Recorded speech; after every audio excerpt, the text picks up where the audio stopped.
Hola, soy Sebastián Montero y voy a explicar acerca de la filosofía antigua. La filosofía antigua es aquella fase histórica de la filosofía que comprende desde su lugar en Grecia, que es donde se desarrolla la filosofía antigua, y su época, que es en el siglo VI a.C. y en el siglo IV después de Cristo, coincidiendo con la decadencia del Imperio Romano del Occidente. El filósofo con el que más se identifica es Tales de Mileto, y este filósofo es reconocido hoy en día como el primer filósofo de la historia y fundador de la escuela de Mileto en el siglo VI a.C. Y sus miembros de esta escuela fueron Anaximandro y Anaxímenes.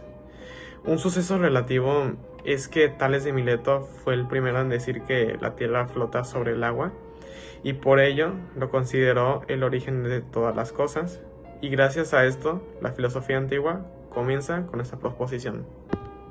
Así como la historia se puede distinguir en diferentes etapas, también la disciplina de la filosofía se puede distinguir en diferentes etapas. Hoy me toca explicar la filosofía medieval. Esta empieza en el siglo VI al XV. Y bueno, para ubicar mejor esta etapa de la filosofía, vamos a decir dos diferentes acontecimientos importantes que sucedieron durante esta etapa, como por ejemplo, la caída del Imperio Romano en el año 476 después de Cristo. O también tenemos el humanismo renacimiento, que empezó del 6 al 15. Las características de la filosofía medieval son que los diferentes pensadores empezaban a decir las relaciones entre la razón y la fe. ¿Qué quiere decir esto?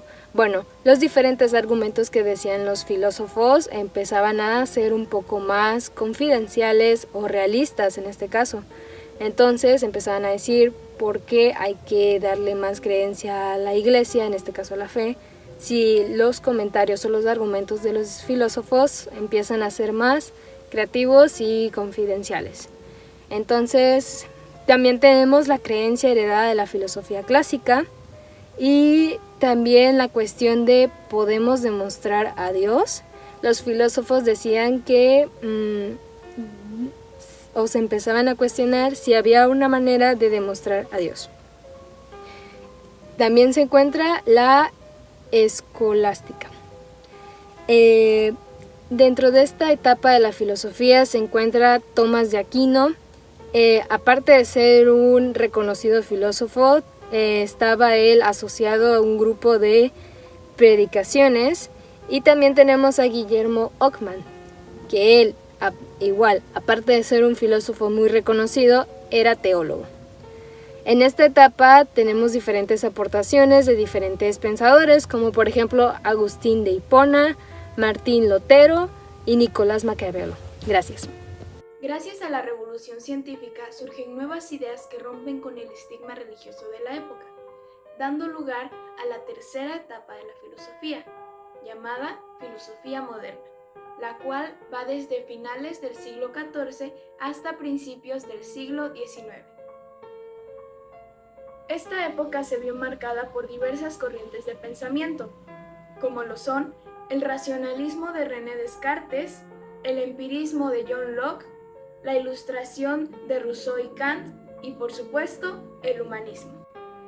Es así como la fe pasa a segundo plano y es sustituida por el ser humano, la naturaleza y el conocimiento. También se acogen la comprobación científica de las hipótesis y ya no se toma en cuenta la superstición. Por otro lado, surgieron varias disputas entre las diversas corrientes sobre si la realidad depende de la razón o de los sentidos. Sin embargo, todas coincidían en la búsqueda del conocimiento. Filosofía contemporánea.